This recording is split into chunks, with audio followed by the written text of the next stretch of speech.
ମୁଁ ତ ସାର୍ଙ୍କୁ କହିଲି, ମୁଁ ସାର୍ଙ୍କ ସାମ୍ନାରେ ବି କହିଲି କି ଭୁବନେଶ୍ୱରରୁ ଯଦି ଏନି ସମ୍ବଲପୁର ଯଦି ଏନି ପୋଷ୍ଟେଡ୍ ଓରିଏଣ୍ଟେଡ୍ ପ୍ରୋବ୍ଲେମ୍ ଆସିବା କ୍ୟାରଟା ମୋର ନିଜର ଆଉ ସାର୍ ନିଜର। ମୁଁ କହିଲି ଏନି ପୋଷ୍ଟେଡ୍ ଓରିଏଣ୍ଟେଡ୍ ଏନିଥିଙ୍ଗ ହେଲା ସୁମନ୍ତ ସାର୍ ଜିନ୍ଦାବାଦ। एक्चुअली माने मुई बहुत लिखिकी देछि केआर हॉस्पिटल को इते सो माने फाइन मोरते ट्रीटमेंट कले कि माने खुशी रे मोर आखिर पानी बाहर पड़छि।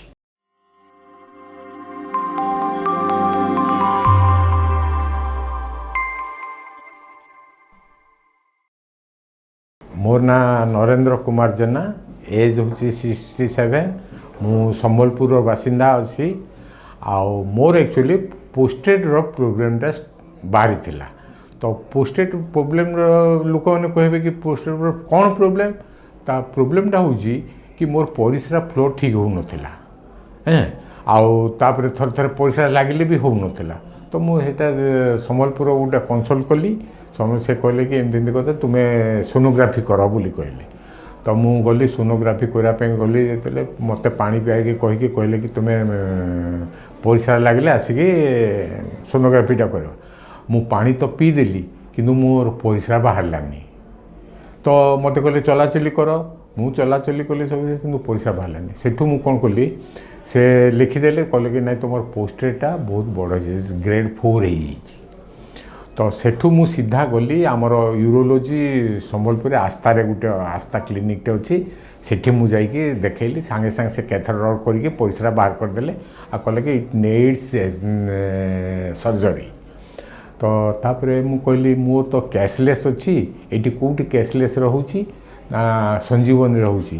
तापरे मु देखिली संजीवनी रे मते टिके माने ये लागलानी। तापरे कंसल्ट करी कला को मते केआर हॉस्पिटल ना कहले आ सुमंत मिश्र सार अछंती बोली कहले। तो मोर सौडू रोचंदी भुवनेश्वर रे। तो ताको सहित कंसल्ट कली आउ से बिचरा आनिकी मते देखे देले आ बहुत बढ़िया हो गला। एकदम सुमंत सार भी एकदम बहुत ये कर देले। अक्टोबर 22 रे मो लास्ट ऑपरेशन सरला आ मते सार कहिथिले कि तुम्हें आसीबो 2 मास छाड़ी।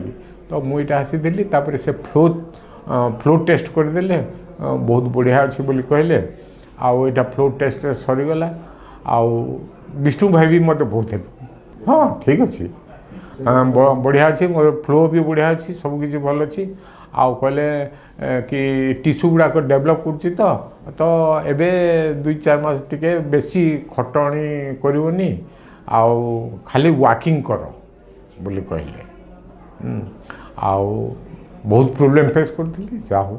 मु तो सार को कहली, मु सार को सामने भी कहली कि भुवनेश्वर जदि एनी संबलपुर जदि एनी पोस्टेड ओरिएंटेड प्रोब्लेम आसवा क्यारटा मोर निजर आउ सार निजर। तो हाँ मु कहीदे कि आसी पूरा मु कहली चिंता नहीं विष्णु भाई अच्छा आ सुमंत सार अच्छा तो टोटाली मोर ऊपर छाड़ीदेव मु तुम मान सब करदेवी।